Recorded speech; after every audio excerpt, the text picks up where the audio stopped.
counter. I've got another feeling. It feels very Hello and welcome to the Unwanted Opinion podcast, the show which me and my friends give our unwanted opinion on all things film. My name is Lewis and I'm joined today with Gonzalo. Hey, how we doing? I'm doing well, how are you? Pretty good. We're doing a morning recording, so I got my tea over Yes, here. a rare morning recording for us. We're always usually doing it Very late rare. at night, but yes, very strange. But we have no Kyle today either, so it's a very, very strange feeling today. But on today's episode, because I am doing well at keeping my promises now, we're going to be talking about movie musicals. Wonka releases today, I think globally, so in honor of such a masterpiece, which I'm sure we will talk about sometime soon, we're going to talk about musicals, our favourites, all about the genre, and even some of our least favourites, which I'm sure Gonzalo's got up his sleeve. Yes. But first, we've got a review for Netflix's Maestro. So, Netflix's Maestro doesn't actually release on Netflix till the 20th of December, just in time for Christmas. Yeah. But it is in cinemas now up until then, in select cinemas, I should say. And this was this is Bradley Cooper's directorial sophomore effort, his second film, which he's also written and produced this film alongside Steven Spielberg and Martin Scorsese. Oh wow. So, I was going to ask what was his big- first, because I think I might have saw it, but I'm not sure if it was any the good. remake of A Star Is Born. with Oh, Lady Gaga. okay, yeah. Okay, got it. Yes, because I remember him having like a big debut as a director and stuff. Yeah. Yeah, that was a Best Picture nominee. Oh yeah, it and was all received sorts. Yeah, very it was well. very well. I really like that film as well, actually. And this is also written, I should say, by Josh Singer as well, and also stars Carey Mulligan, Matt Bomer, Maya Hawke, and Sarah Silverman. So the film opens with this framing device as there's this old Leonard Bernstein, who's acclaimed American composer who did all sorts of symphonies and did the score, the music compositions for things like West Side Story, On the Town, Candid, Wonderful Town. Huge influence on the music and musical industry as well. So Leonard Bernstein sits at a piano and he's being interviewed, and he gets emotional and he's playing a piece for them. And he gets emotional and tells them how he dearly misses his wife, Felicia, who's played by Carey Mulligan. From there, we jump back 30 years as we witness sort of the rise of Bernstein's career and how he met Felicia and how their marriage became arduous and their whole journey over the course of the next 30 years together. So, off the bat, I'm going to say that Maestro, I think, was really technically well made. This is a really, really well shot film by Matthew Libatique, who also worked with Bradley Cooper on A Star Is Born. The whole sort of first 40 minutes, the whole first act, is this black and white, sort of overly romantic, sort of throwback to classic Hollywood, with sort of the sort of quite over the top acting, sort of the black and white aesthetic, all that comes together to make this like kind of really, really romantic, very fairy tale sort of love story at the start, which I thought was quite good. But from there on, and then after that, we then jump into colour, and once we jump into colour, we then get the more realistic side of the marriage between Felicia and Leonard. And Leonard is also bisexual. And then obviously in the 1940s, and throughout the time of his life, that was that had to be kept hush hush. But there's an interesting thing with Leonard's sexuality, is that, and this creates this is something quite interesting, especially when you get like things like queer stories, and especially during this time period. Currently I'm just reading James Baldwin's Giovanni's Room, and that's about a gay character who feels very ashamed of his sexuality and very worried about it. And you have that through so much of queer cinema and literature as well. There's that feeling ashamed and feeling very worried about your sexuality and not wanting to believe who you really are. And that creates a really, really sad drama. Yeah, that internalized homophobia kind of thing. Yeah. But with Leonard, he is so confident in his sexuality and doesn't really care who sees it. And also, he's not ashamed of it at all. He might even makes jokes about it. He picks up this baby and he goes, "Oh, you want to hear a secret? You want to hear a secret? I've slept with both your mum and dad," and all that. Very, very like so confident, so, Yeah. so playful, very Yeah. very audacious, sort of with his sexuality, but on the flip side, his wife is very ashamed of it. Yeah. She doesn't want anyone to know Yeah. about his sexuality because she feels embarrassed for it by him, Mm. which then leads to a really interesting drama, I think, at the core of that. But then, with Maestro, it's funny how we talked about Napoleon the other week as well. Yeah. Is that much like Napoleon, this is a film very much centred on the relationship of Leonard and Felicia. Yes. But because of that, we're jumping through his career, and we're being once again told how great a composer Leonard is, and we rarely get to see him in action doing his job. The whole first thing is that he gets the chance to be the composer for this orchestra in New York because he's like the second in charge, the second conductor, but the main conductor is like in an accident, so he has to then go on stage and do it, right? And it's So, about like, to his like first shot start, kind and of it's about to thing, go, and then it just cuts to the end of it.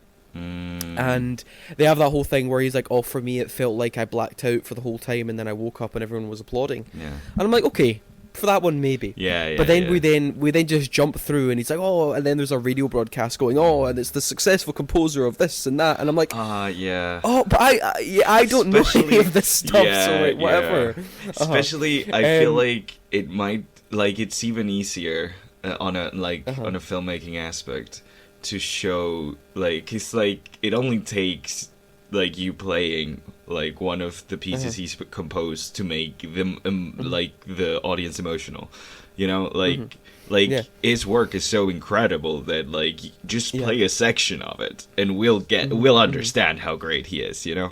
But there is like a like musical number he does from On the Town, and then later on there is actually a really a brilliant scene of him conducting an orchestra in this massive cathedral, and it's a whole 5-minute sequence, and it's not broken up. But it's like I actually don't.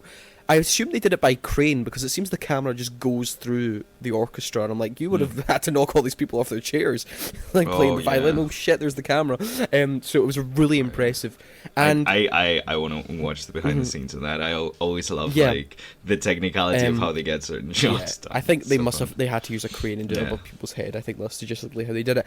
And this is where we get into the performance aspect, because in that scene specifically, when you do get to see Leonard conduct, his face and his passion, and he gets so sweaty and so into the music that you're like, you're really with it as an audience member, and you're really with Bradley Cooper. Really sells it.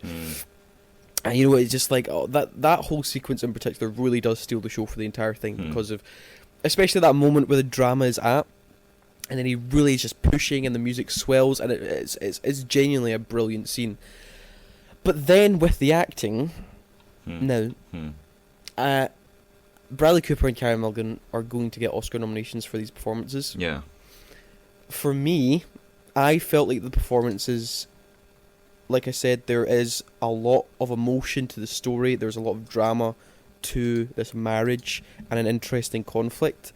But I think the performances really put me at arm's length, because I felt they were so just wanting to get the impersonation of these two people right, that I felt the emotion character was kind of lost on it. Yeah. Really, Bradley Cooper more than Carey Mulligan, though. I think it's just so annoying. It's like when they aren't talking, I feel it.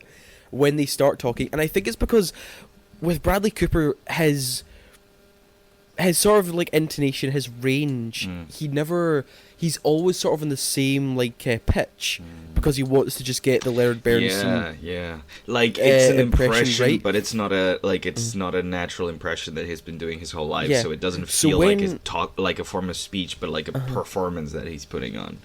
So when he gets emotional, when he's meant to have a raised voice or anything like that, it still feels on the same level.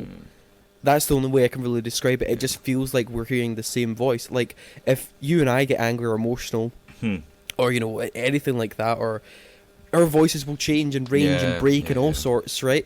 But there wasn't really with that with Cooper. It's really weird, because I know Cooper is great, and I actually probably would have given him the Oscar for Star is Born for his performance in that.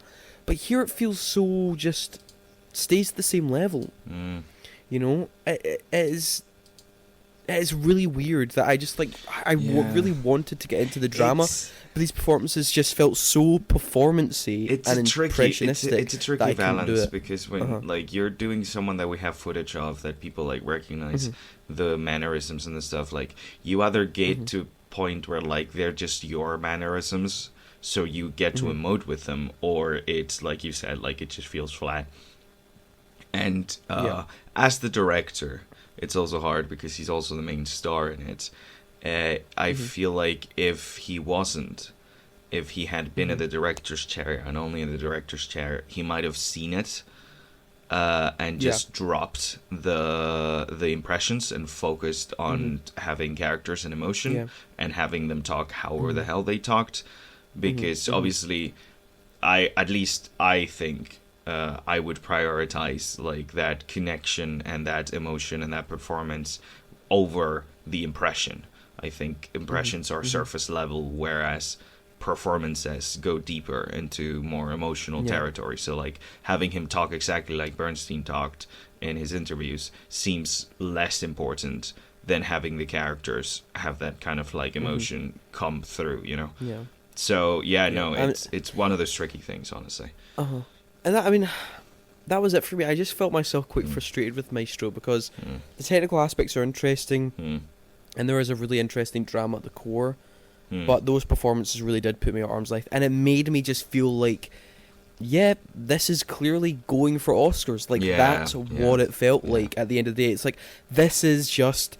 You know, biopic, glossy biopic impressions give me awards, and it's annoying because there are really terrific moments in it. Like I said, with that cathedral scene, or really any scene where he's conducting, or that musical sequence, there is really, really interesting stuff going on here. But it is kind of it never really brought me in because of those performances, that's why I.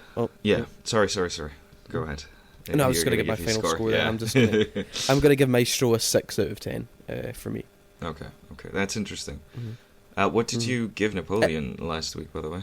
I also gave that a 6 out of 10. It's interesting. Two biopics that like try to like explore this relationship between the two main characters and kind of like fall flat. That's that's really interesting. It's weird because Maestro, in terms of it's funny because Maestro is a bit safer than Napoleon. Napoleon's a bit nuts. Oh yeah, 100%. But it's weird. It's weird. They both just ended up in the same sort of category for me. No, but that is very interesting. And biopics, I will say there is the positive aspect of the fact that such like a queer stories, a historical queer story, is it's so like in vogue that people are willing to like that's like the Oscar bait is about a queer story, about a real life person, and trying to talk about it in a nuanced way and stuff like that. It's a fantastic aspect on a social level, but it also does like, I mean, while watching the trailer, like the whole prosthetics thing and the whole talking like about old Hollywood over that as well. And like the whole talking about old Hollywood kind of thing and like all that kind of stuff for me just smelled like Oscar bait, you know. And I was hoping I forgot to sorry, I forgot to add this as well that there was a really weird penultimate scene to this film.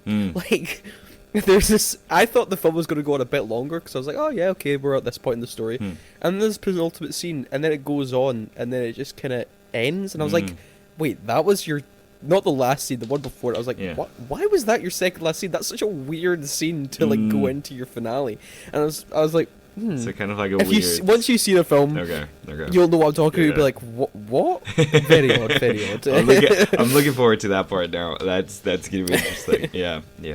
But yeah, so that was Maestro. But now let's get into some movie musicals. Yeah, which by perfect that we're talking about Maestro. I was gonna say, like Aaron Bernstein, wasn't he like the composer for the West Side Story musical, wasn't he? Yes. Did he work with did he work on the movie as well? Because I'm not sure about that, but I'm not sure if he were. I mean, I'm hoping so. The music was the same. Right? It was just it does track because old Hollywood musicals did have a lot of involvement from the directors of the Broadway version of said musicals and stuff. So we'll have to look into that. So correct me if I'm wrong, but yeah.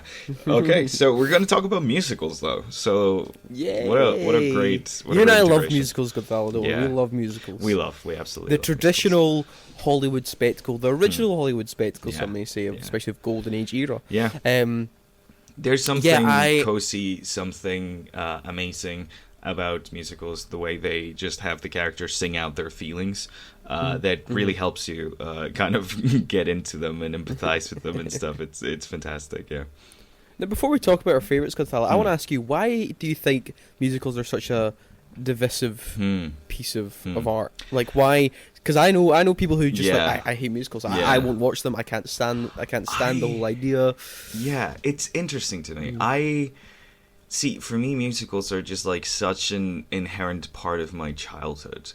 I grew up watching like the Golden Age musicals and like everything up to Hello Dolly. Like that was everything I grew up consuming, and I absolutely loved the way they make me feel. The mixture of like small personal moments with these grand acts and stuff. I feel like they represent to me pure emotionality.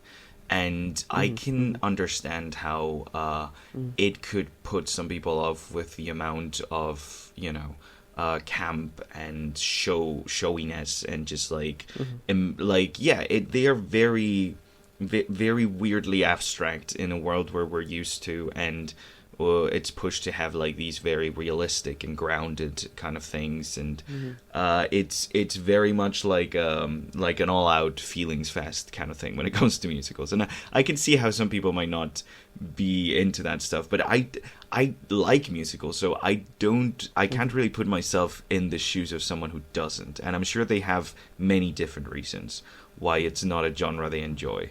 But I don't know. Same way I don't enjoy like biopics generally.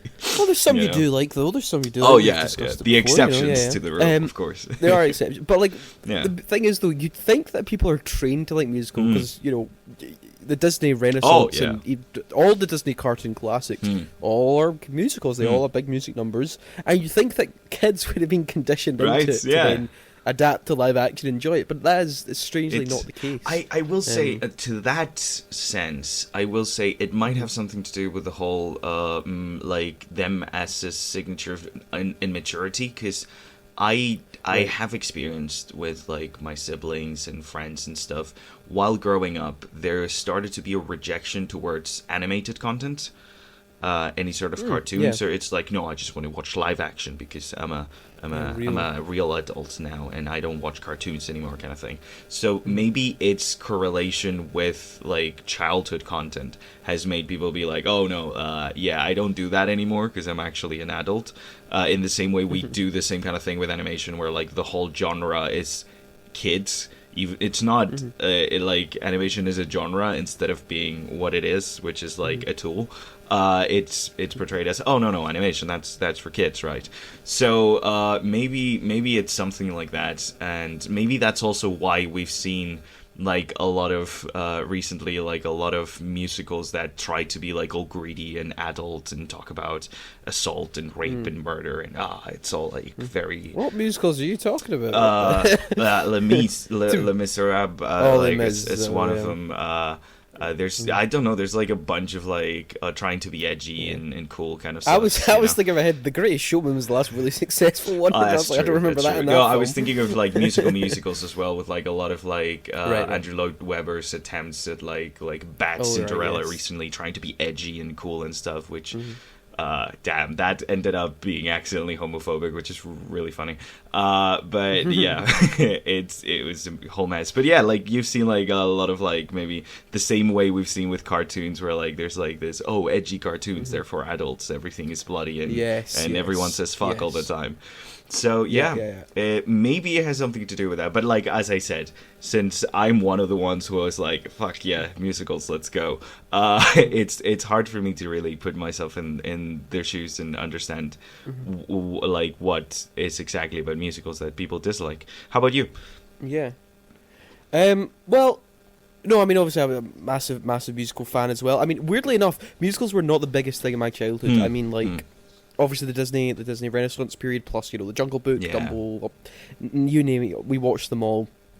I was a big fan of that, and obviously like Mary Poppins and stuff like that. Yeah. Very very classic Disney film. watched all those musicals. But weirdly enough, I think my love for musicals really began in my 20s. Very strange. And I think it actually began with one of the films we're going to talk about soon. When I watched Singing in the Rain for the first time in my 20s, and was just so blown away by just the entire feeling of it, the choreography, all the numbers. Phenomenal. Spoilers of how we both love Singing in the Rain. Spoilers, right? And because of that kind of, I think mainly because, in terms of spectacle for me, watching real life people perform meticulously and really complex choreography is so astounding to me. It's awe-inspiring. Especially on like a large force, even just when it's just two people or one person doing it. It's so superhuman to me. That it's just more impressive than 99.9% of action blockbusters. We'll talk about that, because the focus on the technicality and the performance aspect of like a musical, like the dance sequences and like engaging in like all that stuff, like that is a thing that has been lost a lot in modern musical attempts. And we'll discuss it, because it's one of those aspects as well for me that like really does overwhelm me. I'm like, oh, holy shit, this is a human being. Oh my god. How are they performing these? Yeah, it's and another musical incredible. I watched recently, which really it's another Gene Kelly film, A Gentleman in Paris. Which is literally just four incredibly talented people just showing off for 2 hours. It's unbelievable. Like this, I mean, there's a really cutesy story to it, and there's a whole love triangle thing going on. But and I think the main flaw with that film is that the resolution just kind of happens, and other characters' stories just aren't resolved. But the spectacle aspect of that is so good, you kind of don't care. And it's just like, I mean, there's that whole sequence. Becomes like a whole dream fantasy sequence where it's just this onslaught of colour and ballet, and it's stunning, so incredible that you're completely blown away by it. And then the film comes to the end, you're like, oh, it's over. And then they kind of, I think that's a way to do, like, here, don't tell them that there's like 3 stories that aren't resolved. You know, I will say that's like another thing for me. Like, there's something about musicals. Like, well, I'll elaborate more about it, but like, the abstraction that musicals like involve means that a lot of them have incredibly loose or completely unresolved plots and storylines. Like, it's not about the story. You're not watching it to see like, it doesn't have the same 3-act structure that we see in a lot of Hollywood films and stuff. Like, a lot of them either fizzle out or just suddenly start, or like change completely halfway, or have like in the case of Singing in the Rain, what feels like an entire film suddenly happen in the middle of your film. And to me, there's that thing where like it's just the craft. You're just watching people who are fucking brilliant at what they do the thing they're brilliant at doing, and it's mesmerizing and incredible, and like obviously there's like a lot of nostalgia as well for me. Like, a lot of my love of cinema comes from movies like Singing in the Rain, which aren't only musicals, but they explore this idealized version of like old Hollywood, which of course is very different from what it actually was, and it's this very like clean and whitewashed kind of version of Hollywood. And so fanciful, so beautiful, of course, so silly. And let's not like pretend like a lot of the like things like plot points in Singing in the Rain aren't like very grounded on a history of black performances that was completely like deleted and taken out of it. Like, the journey of the main characters at the start, when you see this montage of how they go from like silly performers to like movie star kind of like status, like that very much mirrors a lot of like, you know, what actual like the people who actually created these genres of dance and music that are completely taken out of the film. Like, you see like a lot of vaudeville performances and like a lot of like incredible like black dancers and black singers and musicians that are completely like erased. But like, if you take those aspects out, which can be hard to, and is also, you know, like a thing that, you know, we're trying to in modern filmmaking make people more aware of. Like, it is like, it really did touch me as a kid in a very interesting way, where like it sparked this love for the idea of filmmaking. It was one of the first times in my life as a child I was seeing the idea of stunt actors who do like things, the idea of like maybe the stage and the screen aren't as separate as they are. I was seeing incredible people just performing in front of my eyes.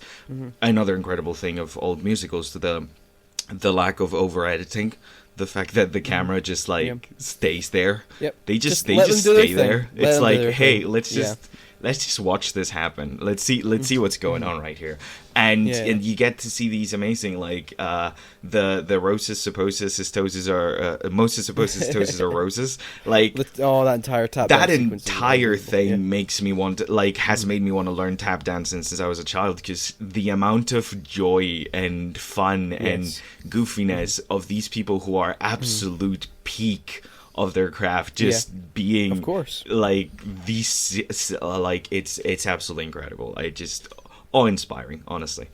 And the thing about Sing the Rain, so we never even covered the plot of the we just got done into it.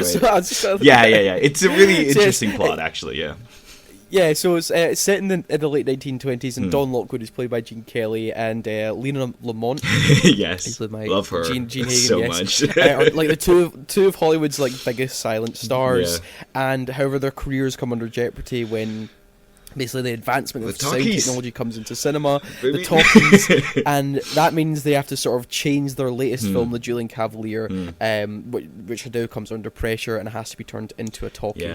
And all the while, there's a theatre actress named Kathy Selden, who's played by Demi Reynolds, who Don meets on his escape from this wild premiere, who a whole meet cute where he falls into her car, and she quickly has an effect on Don, and he begins to fall in love with her. And it's about them. It's about them saving their film, because Lena Lamont is such a terrible singer that they can't make this sound picture work, and it's going to be an absolute disaster. And then you just have these characters come together trying to save this film, and it's like you were saying, Gonzalo, for me, which really made me fall in love with it, is that it's probably the most joyful film I've ever watched. It's a film that just purely radiates happiness and joy and makes everything better. That's what Singing in the Rain does. It's so and goddamn goofy. A lot of that, it's so goofy. It's so goofy, but you love to see it. And you know who I absolutely love in it? It's Cosmo, right? Yeah, Cosmo's my favorite Don's character. best friend, who is literally just the greatest guy on earth. He's just so good. Amazing. He just saves everything. Honestly, he is such a highlight for me. His make them laugh number is still one of like the most like, how is he the best friend kind of moments, where I'm like, look at this amount of fucking talent right here. It's fucking brilliant. And I think Lamont is one of like, she's like, it's the thing about her is that she's supposed to be the villain and you're supposed to hate her and all that stuff, and she does all these things and stuff, but the amount of fun you can see the actress having with this character and the amount of camp inherent is her just makes me fucking love her. Like, I know she's technically an antagonistic force, but I'm like, you go, girl, this is great, your high-pitched ridiculous voice, let's fucking go. It's so annoying. It's so annoying. It's brilliant. Oh my god. And obviously you have this very cutesy love story, which never feels like it's cheesy, but it never feels cringy. You know what I mean? At the core of it, which obviously makes this whole brings this whole lightness and just really sweetness to the picture. And obviously you have, like you expressed earlier, is when they're trying to save the Dueling Cavalier and they turn it into a musical. And then they're on these massive sets and they do that whole 15-minute sequence of Gotta Dance. Yes. And it's just, that in itself is this incredible short film which you can watch pretty much isolated from the entire picture. And it's just so mesmerising and probably one of the best sequences just ever put to film. We saw the influence that this movie has a lot throughout filmmaking, and the most recent example I guess think of is in the Barbie movie. The dance battle between the Kens is very much heavily influenced by the Gotta Dance sequence when and they're in that infinite with the lavender colours in the sky. It's kind of fantastic. And again, I don't mean to underplay the problematic aspects of the film. There's, of course, like a lot of underlying things. It's kind of mimicking the first, because one of the first movies with sound was The Jazz Singer, which was a musical. As soon as there was sound, there was music. But also, it's a very problematic movie because it heavily used caricature aspects of black people and infamously blackface. Yeah, and again, like, it's trying to, like, it's clearly erasing all of that history by telling this. Very obviously fictionalized version of like how there are problematic issues with the film, and I will say yes, there are aspects that have aged poorly.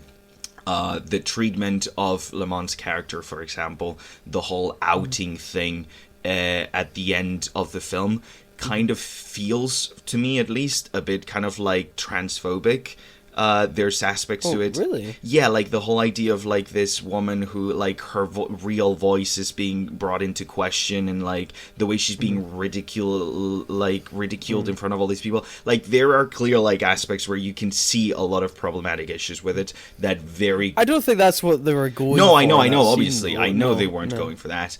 But like there are like things like that where you can feel like oh this is an old movie. But despite all of that, like I have such a nostalgic relationship with this film, and I have such a love for the like positive things I got from it. Like this is one of those films that made me fall in love with cinema and filmmaking. Like I wouldn't be sitting here talking to you about this film right now if it weren't for like having watched it. You know, like.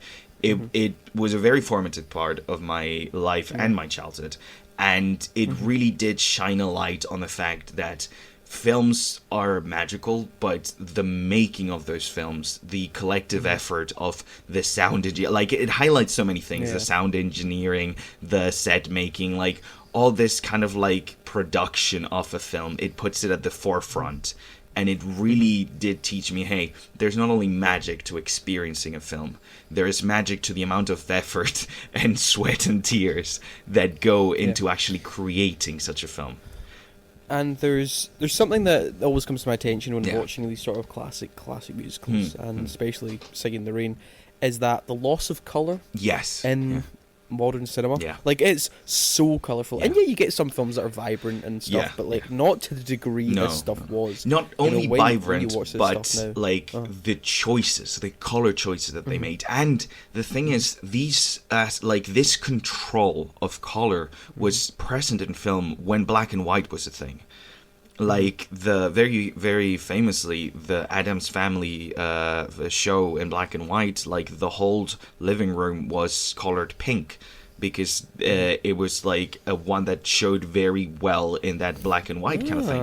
And like it's this whole like paying attention to these things, thinking about them, putting effort and work into, hey, how are we going to design a scene? We're having this man walking around in a rainy scene. It's all going to be very dark and very blues. Well, let's have them in some vibrant yellow coats. You know, like let's play around with like, oh, let's have his suit match the background. Let's have these actors in the Hollywood. We want to show this like great amazing colorful imagination scene. Okay, let's have it all be in a black background so it resembles like those black light stages. Let's have all the neon lights, all the colorful people dressed in different, like there is a lot of like putting effort into thinking what colors are we going to show on screen, and not just like, because there is a lot of vibrancy, but I think a lot of that comes from like, hey, let's choose colors. And nowadays it's like, you can't just haphazardly put something vibrant and colourful on screen. It's got contrast, it's got to work together, it's got to make the dancers stand out, but also stand out from the sets enough. The sets also have to be really colourful and really vibrant. You know, it's very, very complicated. Yeah, and nowadays there's this kind of thing where like when colour is used correctly in a film, it's out of the norm. Like when you see like smaller films like Amelie, where like they use like the greens and the reds, and you're like, wow, what an amazing kind of use of colour in this film. That, in my opinion, should be the norm. Having a washed out palette and having everything look grey That's like, guys, that's like 2000 Skyrim. Like I thought we were done with that kind of aesthetic, you know. Like brown doesn't mean realistic. You know, it's that kind of thing. I know, and we're gonna get to your next film with that, but a little shout. This year was Rye Lane. Great use of colour. It's on Disney Plus right now. Anyway, what is your next film? Okay, so my next film I'm going to talk about the 2002 movie Chicago, an adaptation of the musical. So this musical I have not seen actually. Yeah, this was directed by Rob Marshall, and I remember this was a film because of like the actual aspects that the film is tackling. It's a lot about sex work and murder and crime in like the Chicago area back in the 1930s and stuff. And it is obviously not for kids. So I remember this was one of those films where my parents had the soundtrack on on CD, and we used to play it in the car. So it was one of those films that, as I grew up, I was looking forward to watching. It was like, oh, when am I old enough to be allowed to watch Chicago? And honestly, I think it's a fantastic example of what a modern musical can do. It tries to work to the sensibilities of like groundedness and realism that we have nowadays. And I was going to talk about Cabaret as well, because it does a similar thing, but I haven't really watched it in a long time and don't remember Cabaret that much, so I'm just not going to talk about it. But for anyone who's thinking Cabaret, yeah, that one did it first. But the idea of Chicago, it takes basically the sensibilities at the time, which is like, oh, we want these grounded films, we want them to be like historical, we want them to be like very realistic. And it takes the idea of a musical, which I think is a very not realistic thing at all. I don't know if that's a controversial take. But yeah, I think musicals are very abstract and very weird and very odd. And it takes those two ideas and merges them together. And what it does is it tries to tell this story through the perspective of an unreliable narrator. Basically, almost every musical thing that we see in this film is very much happening in the head of our protagonist.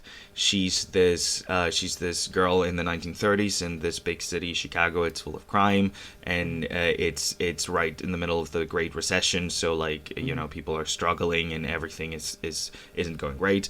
But that means that there's this golden era of expression and like, there's sex, there's music, there's a lot of nightclubs, and she wants to be in there. She wants to be a star. She wants to be a dancer. She wants to be a singer. She wants to be on stage. So it's her kind of journey to try to get to that point while going through the underbelly of Chicago.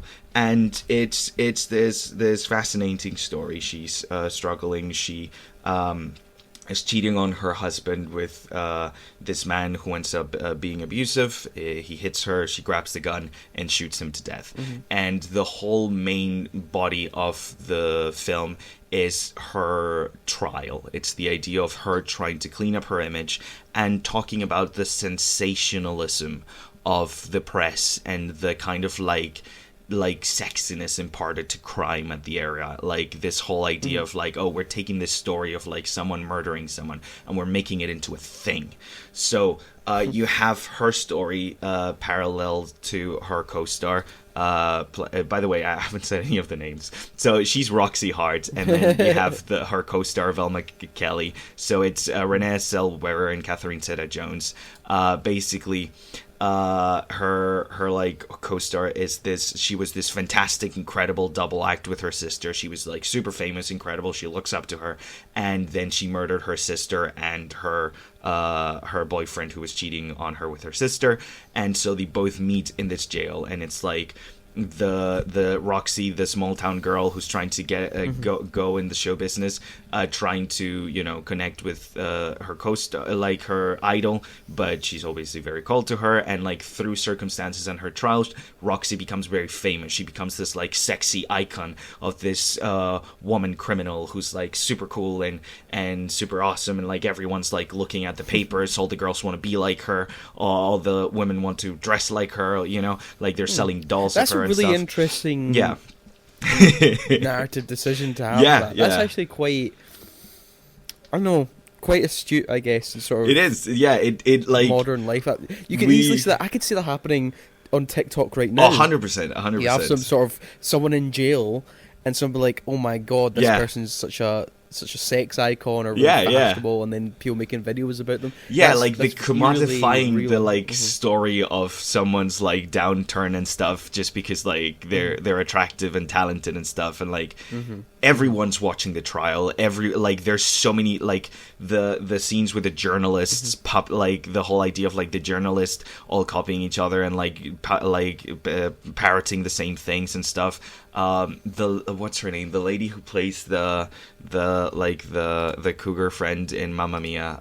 God, I forgot her name. She does an excellent job of playing one of the Christine Baranski. She does an excellent Right. job of playing like one of the main journalists. She's the like from the Pink Press, and she's like, oh yes, tell us everything and stuff. And like there's this wonderful trial scene where it's like the defense lawyer puppeting these journalists to tell the story he wants the people to know and stuff. And it's this curious idea of like the spark and the commodification of like other people's suffering and stuff. And yeah, and there's this antagonism between them, and at the end they end up getting out and surviving the freaking hanging because it's the 1930s. And also, I would like to remind people, capital punishment is still a thing in the US in a lot of states for some fucking reason. But yeah, it's messed up. yeah, it's horrible. The whole like idea of like her trying to get pregnant in prison so she can like say that she has a baby and like give empathy to stuff. Like there's a lot of like really good tackling of like a lot of really fucked up issues. And and at the end she gets out and people don't care about her anymore because there's a new murderer in town. There's the new woman who killed someone else, and it's the whole thing. Yeah. And yeah, it's a really interesting musical, and I feel like it manages to have these grounded themes and this kind of like very gritty representations of the 1930s, but by putting us in Roxy's mind, someone who's obsessed with music and jazz and like the stage, we get to see the real world filtered through her imagination. So a lot of the musical aspect, a lot of like the big musical numbers are just supposed to be in her head. So that gives us a level of separation, a level of abstraction that I think allows us to get into a story and have both realism and abstract representation at the same time. And I think that's really powerful. And to me, it's one of the last like good musicals that we've seen come from Hollywood when it comes to live action musicals. And yeah, it's a fantastic movie. I 100% recommend it. Wow. Haven't seen it for a while, but it's really good. It's really good. The music's Well, fucking brilliant. I really check out Cabri. I know we talked about this before the show. Yeah. It was quite controversial at the time, Yes. and it won like Best Picture and a bunch of Oscars, and I think people were upset about that when that happened. Yeah. I think it's quite a divided winner. Yeah, I'm not plugged in to know what the actual discourse was at the time. Maybe it was warranted, maybe it wasn't. I really don't know. But it was to me it was real interesting, and it does tackle the idea of like as well the criminal system in the US, and it's really funny how little it has changed.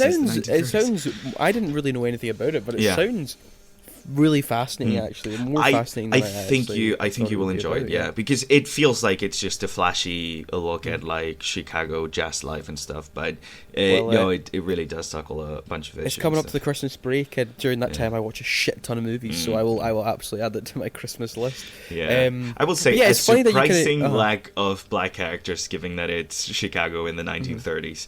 But apart from that, of course, yeah, because it's like if you're trying to be historically accurate, like let's come on, man, like that's half of the population. You there. think in 2002 they would have caught on to that? You think so, but I think we were still in the Obama's press is going to be president soon, so racism is over. Kind of like 6 mentality. years, mate. But like it was after like this the point, whole like the whole Bush. Oh no, it's fine. We like modern era. We ended everything. Kind it's of all thing. good. Turn of the century colored stuff, blindness, kind of weird era. Like the Yeah. whole I don't see color kind of attitude. Well, yeah. It's funny how you are talking about that abstract musical and things being fanciful in the head, because I'm going to be talking about 1979's All That Jazz, which is directed by Bob Fosse, who directed and did the choreography for Cabaret, and this is what he did like 8 years later. So this is actually a semi-autobiographical. Oh my god, I can't speak. Semi-autobiographical account of director Bob Fosse's career, which is then represented through the character of Joe Gideon. So it's sort of his story through a fictional character sort of thing. And it tells Joe Gideon's really chaotic, unhinged life. Joe Gideon's played by Rob Schneider, of course, Jaws fame, French Connection. Iconic 70s actor, and he's this drug addict, he's a sex addict, he drinks all the time. I don't think there's a scene in this film where he doesn't have a cigarette in his hand. He's always smoking in every scene. But with all his flaws, he cheats on his girlfriend, he cheated on his ex-wife and all sorts, right? And through all his flaws, he is an incredibly talented choreographer and theatre director, really gifted. Everyone is dying to work with this guy, even though he looks like, from the beginning, he looks so unhealthy. Like, it's quite remarkable. This guy's meant to be this talented dancer and choreographer and really at the height of his craft. And it does this whole thing, this whole, like, opening sequence, which is fabulously edited. He pops like uppers, he does eye drops, he's like, and he has this routine where he's constantly playing the symphony. But even still, he goes to work and he's pale and he's sweaty and his eyes are like bloodshot and horrible. Like, he looks really unwell. It's a really good testament to actually the makeup department in this film. Like, they made him look that bad. But even with that, he's still like a really sought after director and someone that people really want to work with. But I should say, sort of his life is sort of facing a sort of conflict of basically, do I want to carry on being alive or do I want to end things? Because he's brought up, he has basically many heart attacks or sort of cardio issues, and his doctor says basically you need to stop everything you're doing, take a rest for 4 months, don't ever smoke and drink and do drugs again, and you just need to stop being who you are deep down, and otherwise he'll die. And so he's faced with that. Damn, I'm surprised this came out in '79, because this is giving like AIDS epidemic kind of feels of like, your way of life could cost you death, and like, do I choose to keep being myself and risk death, or do I just The really amazing thing about All That Jazz comes down to the editing by Alan Haim. And now this actually created a sort of, this is a really sort of actually kind of revolutionary film when it comes to its editing, because it's edited so quickly, the pace of it is so fast, and it's jumping between present time and abstract future time, because you have this whole, there's a framing device to this as well, sort of funny how we're talking about Maestro just there, where I say Bob Fosse, Joe Gideon is talking to this woman in white in this sort of rundown weird circus theatre thing that you don't really know what's going on. There's bottles everywhere and it's a complete mess, and he is describing himself and his life to this woman in white and sort of who he is as a person. And we're constantly throughout the film cutting back from that sort of weird abstract, we don't know where this place is, fantasy, to him in the current day sort of doing the choreography and directing this new musical. And what that does, they created this term called Fosse time, where we're constantly jumping back between present and future, but it's so succinctly done that it isn't confusing, and that everything feels like it's at the present time. Everything feels... it takes a lot of talent. That is happening now. Yeah. And, you're constantly seeing... The whole opening sequence is amazing. You have like 100 extras on this stage, and he's trying to whittle down who he wants in his production. And you go through this entire day of the excruciating audition process, them, the producers on the seats watching, him narrowly deciding who he wants to pick, and it's all, you can't, was like, you can understand where the likes of like Edgar Wright got his editing style from, or Nolan and things like Oppenheimer. It comes from Bob Fosse, and I'm not saying he's the very, very first to do like really interesting, making different time periods all come together to make one very clear-cut story, even though it's constantly cutting. things like the French New Wave did things like that. Yeah. But this is like so fast paced and so frivolic that you're like, and yet at the same time it feels completely watchable and really easy to follow. That's where it's I feel real like talent. that's where I feel like the kind of like the craft comes into play, because if you're doing a lot of quick cuts and confusing time and stuff to confuse the audience, like that's I will say that's a simpler thing to do than doing a lot of quick cuts and confusing editing and try to keep people in line with what's going on.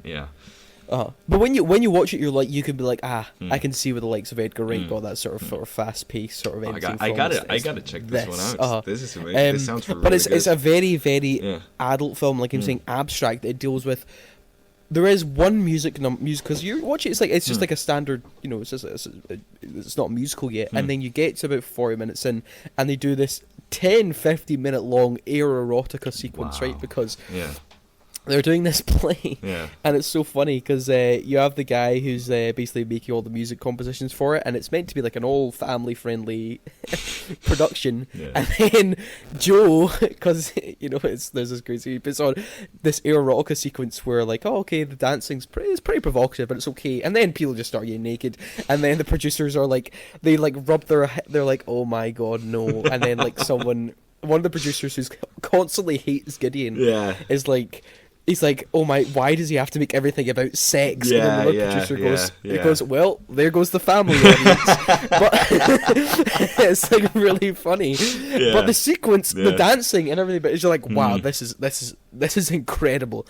But then all the other musical numbers actually take place in his head, and sort of the last act is this just elongated sequence of this really meta thing. So you have him in surgery dreaming of, so Joe's in surgery putting on a film, so he's filming his fantasy, and his fantasy is the film, if you get me. So it's like you've got all this massive sets. Joe is in the bed while simultaneously behind the camera filming a production that's being performed to him on the bed, that's trying to convince him what to do.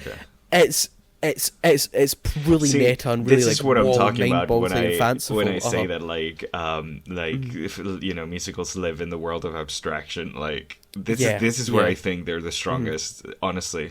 And I am surprised we haven't seen a renaissance of musical filmmaking, just because of, like, I don't know, some of the most amazing films I've seen in the last couple of years have been like full on like just abstraction nightmares of incredible stuff. Like just there's so many directors and amazing things like working with this weird world of like, not making everything grounded and realistic. And I feel like we've seen that a lot in horror. And I would love to see some of those horror directors tackle a musical. Like I would kill to see that. I mean, but besides, it's obviously got this very, very emotional story. Obviously, it's a man really telling the story about himself in a very, very honest way. I mean, obviously there's other stuff, the fanciful and abstract things, but they're telling a very real story.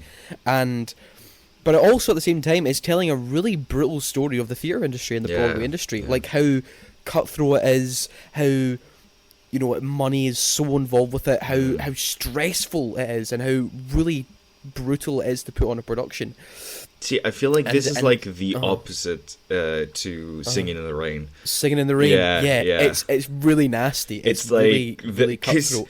I feel like both of those things are true at the same time. You have the wonder and the incredible like aspect of bringing something to life and sharing feelings with people and like creating and stuff, and then the everything else that goes on top of that, the stress, the anxiety, the abuse, the horrible like economic incentives, like everything.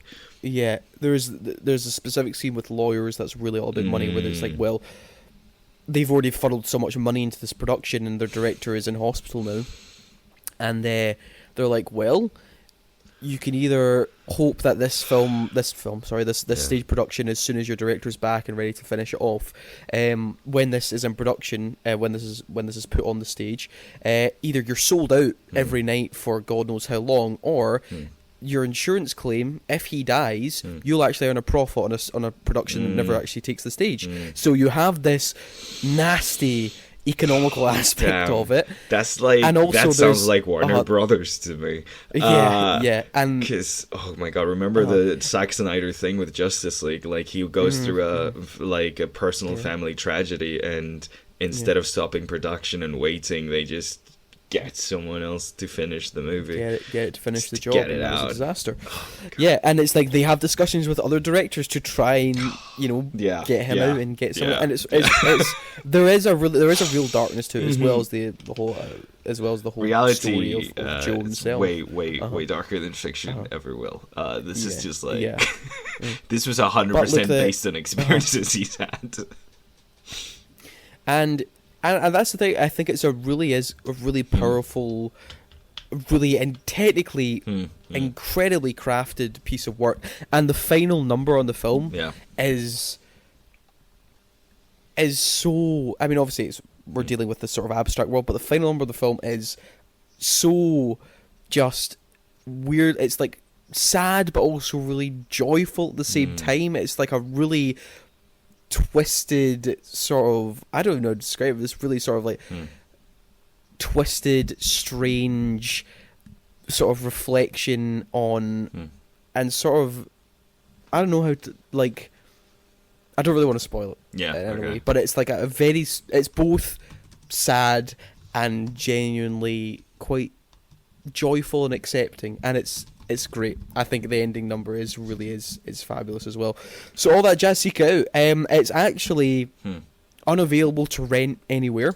If you want to buy the Blu-ray, it will cost you $30 as a US import. However, they still do DVDs. I can't say who did it, but the entire film is on YouTube in full high definition. So there you go. Interesting. I am definitely going to check this one out. This sounds amazing and straight up my alley. And honestly, I'm really interested because I didn't talk about it because I haven't seen it enough times and I haven't explored the movie enough. And like, I watched when I was a kid, and I haven't seen it since. But Cabaret is a really important musical, and it also touches upon some incredible history that's been like very much suppressed and lost, like the whole queer and trans scene in Germany before the Nazis took over. And it explores a lot of that, and it's interesting that, like, I want to learn about the person, one of the people responsible for that. This sounds fucking fascinating. It's terrific. It's absolutely terrific. It sounds amazing. Check out all that jazz. Yeah. But you were funny because you were talking about, before we sort of wrap things up, you want to talk about sort of you brought up how the modern musical is sort of a dwindle. We talked about Chicago. Yeah. And we're interested in important musicals, right? Because you don't know whether they're going to be a hit or not. You get The Greatest Showman, which opened to like terrible numbers, opened to like $10-15 million in the States, ended up getting like 400+ million. Yeah. I mean, those songs are still played on the radio. Oh yeah, like great songs. It's annoying, quite frankly. I really dislike that movie, but the songs are pretty good. Yeah. And then you get films like, I mean, I think The Great Showman's okay, right? I don't think it's anything really mind-blowing or memorable. I like The Number with Hugh Jackman and Zac Efron. Oh, yeah. That was pretty good. It's just sad to me that to a lot of younger people, that's like the peak of musicals, and it's like, come on, guys, just watch some of the older stuff. You're not going to believe how fucking good it is. It feels so... Like, obviously, all musical, I mean, unless you're talking about Les Mis, of course they're pre-recorded and they're mouthy on set and stuff. Like, we know that. No, actually, that's the thing with Les Mis. It's Les Mis isn't. That's what I mean. Les Mis hasn't done that. Didn't do that. So stupid. But so stupid. But there is something weird about the audio and the sound of that film. It just feels like you're playing a pop track over the scenes. Whereas, because it feels so processed. Whereas things like, you know, all the classic musicals and all that jazz or whatever we're talking about, they feel like they're singing it, even though they're not. Yeah. You know? No, I think it has to do a lot with like the direction of it, and like it is very like it has a very canned food feel to it. You know, like it just feels like it's very commercial in a very weird way, because it's not like musicals are like this niche thing for like a very specific audience or anything. Like, they've always been this grand, incredible production that costs thousands and thousands to the studio. I mean, famously, the last big musical was Hello Dolly, because they couldn't even like get close to making the money back that they spent on that movie, which, by the way, wonderful movie, really like it. But yeah, it's really interesting. It's one of those weird feelings, and I think, to me, it just, I don't know. In the case of that movie specifically, I don't think the subject matter was very smart.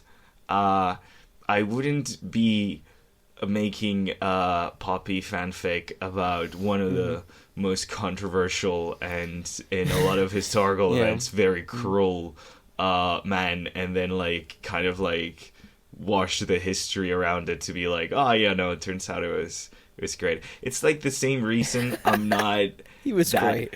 Yeah, like, I fucking love, don't get me wrong, I love the music for Hamilton. The performances are incredible. I'm not the biggest fan. The story, Yeah, it's kind of like, kind of like selling this very like problematic idea of these people being wonderful and incredible human beings, and making them portrayed by like people of color, basically. People that in real life owned slaves and profited from slavery, and very purposefully wrote that into the constitution of a country. I don't know, man. It's just weird to me. It's kind of odd. So, like, I think I never connected with them because of that, despite both musicals having incredible music. Like, let's be honest. Those tracks are super catchy and super great. And I wanted to talk about, like, for me, what, like, I think a big issue with modern musicals are, because some of my least favorite ones are, well, Les Miserables. I fucking hate that musical. I think it's not a good awful. film. Why make a musical and do everything close up? Like, what are you doing? Yeah. What are you doing? Yeah. Who does that? Yeah.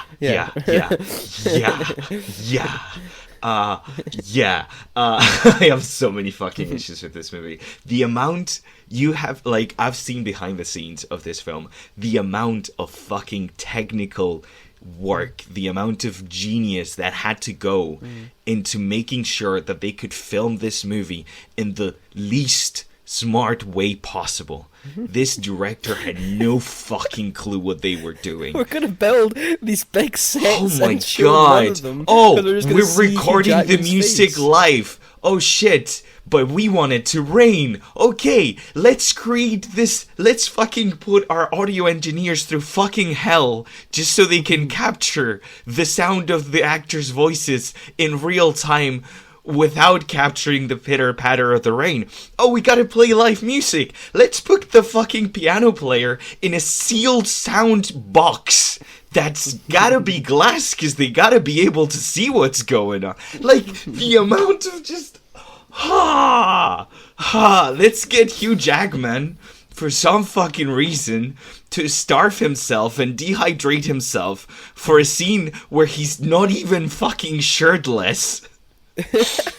And have him sing live and risk fucking fracturing his vocal cords and never being able to sing again. Let's do that. How about we do that? Les Mis was a rough one. I can't. But like, I can't. when we're talking about the success of modern musicals, look, that was actually a successful one. It was very successful. I'm very mad about that. But very recently we had, in the same year, we had In the Heights and Spielberg's remake of West Side Story, which controversially I think is better than the original. Sorry, I actually thought it was quite lovely. It was just hard to watch because of the cast. Yeah, I finally watched it. It was gorgeous. The Ansel Elgort thing is sadly an issue. Yeah, but I think well, one, they got the casting right because they didn't put people in fake tan. And stuff. So that's great. Sorry. Sorry. West Side Story, gorgeous movie. But I really like the restructuring of it. I think the choreography is absolutely fabulous. Everyone is super talented. Rachel Zelger is fucking amazing, and Ariana DeBose Yeah. really deservedly won her supporting actress nominee. She stole the show. Oscar. And it's so, like we're saying, it's vibrant, it's beautiful. It's so just, colourful. It was Spielberg's comeback. It really was. Yeah. I was like, he put out a few duds in the past few years, and then he made this, and I was like, wow. Yeah. I never thought I'd say this is better than the original, but I just absolutely fell in love with that. But gorgeous. it bombed. It bombed, and same with In the Heights didn't do that well either. And I thought In the Heights was a lot of fun too. And it's interesting because we're both set in New York. Very strange, you know. It was like very much in vogue. Like In the Heights was one that I would have assumed would have made a lot of money, because the West Side Story one, I wasn't sure. I knew it was going to be popular, like with the Academy. I wasn't sure, but with In the Heights, I was like, oh, this is a guaranteed hit. This is definitely going to be like something people are gonna. Nothing, man, nothing. And I don't want the musicals to die. And look, we've got two big ones coming this Christmas. We've got the remake of A Colour Purple, which is a musical rendition of it, and Wonka's out today. So we need to see how these things do. I am so sad that Wonka is one of the two musicals that are coming out this year, because it looks awful, and not because it's a musical. And I'm pretty scared that it's gonna, bomb the chances of musicals coming back ever again. But and they who haven't knows? shown it's Disney. They haven't and shown any of the musical numbers. They in the have trailers. not. Like, no. And given what Wish sounded like, I don't know. By the way, do we know if that movie was written with ChatGPT? I couldn't tell you. No, I doubt it, but there's so much speculation going on there. But yeah, going back to Disney, I want to highlight someone. I want to talk about Howard Ashman. So we haven't talked about any of these today, but the Disney Renaissance compiles a bunch, like when Disney was like about to die, they managed to get their money back in The Great Mouse Detective, and that gave them enough confidence to take a shot at doing a big musical animated movie. And very intelligently, they got Howard Ashman. He is one of the writers and songwriters of Little Shop of Horrors. Fantastic musical if you haven't seen it. That's another really, really fun, really entertaining musical kind of like it's the film is the casting is so good. Love it. Watch it with the original ending, not the happy ending, because that's the happy ending's bad. Way less funny. But yeah, it was a really good choice. They brought in this basically this Broadway veteran to vet the kind of like filmmaking process when it came to the writing of the film and the integration of musicals into these films. We've seen, like, if you're on YouTube at any point, you've probably seen people talk about him, because with the new Disney live action remakes and stuff, people have been comparing the old Disney Renaissance classics to the remakes and comparing why these ones don't work and the old ones did and stuff. So he's brought up a lot in these conversations, because he was very much responsible for a lot of the magic that was in these Renaissance pieces. And it's got a lot to do with the fact that, like he says, animation is the perfect kind of like way of bringing stage musicals to the screen. Because with stage musicals, we're discussing this, Lewis and I, right before we started the show. But when you're on, like, in a theater watching something with other people, like, there is this weird level of abstraction that you have. Like, there's this weird, like you buy into things in a way that you really don't when you're watching a film. Like a guy walking on place while a bunch of cardboards go by him. Yeah. And you join in on the fantasy. You join in the like, unbelievably. You don't question that shit. You're like, exactly. that's happened. And it's really interesting, and that really helps musicals be as like, be as easy to kind of digest as they are on the stage. And this is why we see Broadway still thriving when movie musicals are like barely a thing. Like after Hello Dolly absolutely bombed and basically destroyed the idea of a Hollywood musical for years and years to come. yeah, Broadway was still making brilliant musicals and was still going strong. Like Phantom of the Opera fucking like owned the 2000s, and that was on Broadway for so fucking long. But we like the movie adaptation of Phantom is fucking awful. So yeah, so like it's this interesting aspect, this interesting level of, okay, I buy that the theater puts you in that movies don't, and with animation, that, oh, okay, I buy that kind of feeling really like is very much like like, you know, it's put up to like this level where you're like, yeah, sure, I buy these people singing about their feelings for no apparent reason. You don't have to justify it the same way we've seen movies like Chicago and Cabaret do, where like Cabaret, all of the musical acts are just happening on a stage. In real life, they're just performing the acts on the stage, and then the rest of the plot happens off stage, you know. So like, it's like, you don't have to justify it. You don't have to put this level of, oh yeah, it's someone's imagination, or like, oh, we need to make this world look very vivid and very bright because otherwise people aren't going to connect to it. And I feel like that really drives a lot of what like musicals are. And yeah, and through that he put on like a lot of like incredible structures on the Disney Renaissance pieces. Like he's got like, there's hours and hours of him explaining to these animators like and these writers like how a musical works. You have the whole I Want song where you have the protagonist literally singing about what they're longing for, like connected this kind of like 3-act structure and this hero's journey and this freaking character arc to a musical structure. Like these songs aren't just the character starts singing. These songs are about someone talking about their feelings and their changes and like their moments of conflict, you know? And that's a thing I feel like we've lost a lot in recent Disney musicals, where just like songs just happen sometimes, and in animated musicals in general. And I am sure this is a thing we're going to see in Wonka. I have very little hopes for this movie. I will not be surprised if they start doing a song just because. And chocolate. Sing. There's 1,000% a song about how great chocolate is. I can bet you anything. And it's not, and it's just about how great chocolate is. It has nothing to do with the main character's journey of self-discovery or how their connection to chocolate is the way they can communicate their feelings to other people or share their craft and how that makes. No, it's just about chocolate's great, chocolate's fun. Like, yeah, 100% with Oompa Loompas. And, well, look, the future of musicals rests on Wonka. We're fucked. There's no future of musicals. Musicals have no future. Thank you very much, Gonzalo, for your insight into it's been an absolute pleasure. Yes, it's been great. Yeah. So look, we just gave sorry, I should say, on next week's episode, we're going to change it up. We're not talking about movies next week. Well, me and Kyle may have some reviews, but we're going to be talking about our favourite TV shows of 2023. Yes. We're coming to that point of the year where it's time to do our best of lists and whatnot. Yeah. So we're going to be talking about TV's shows next week. Plus, we'll have a review for Godzilla -1 and potentially Wonka as well. So that will all be on next week's episode. But look, we just get our opinion on all those musical films. But at the end of the day, and Maestro, sorry. But at the end of the day, those were our unwanted opinions. Thank you very much.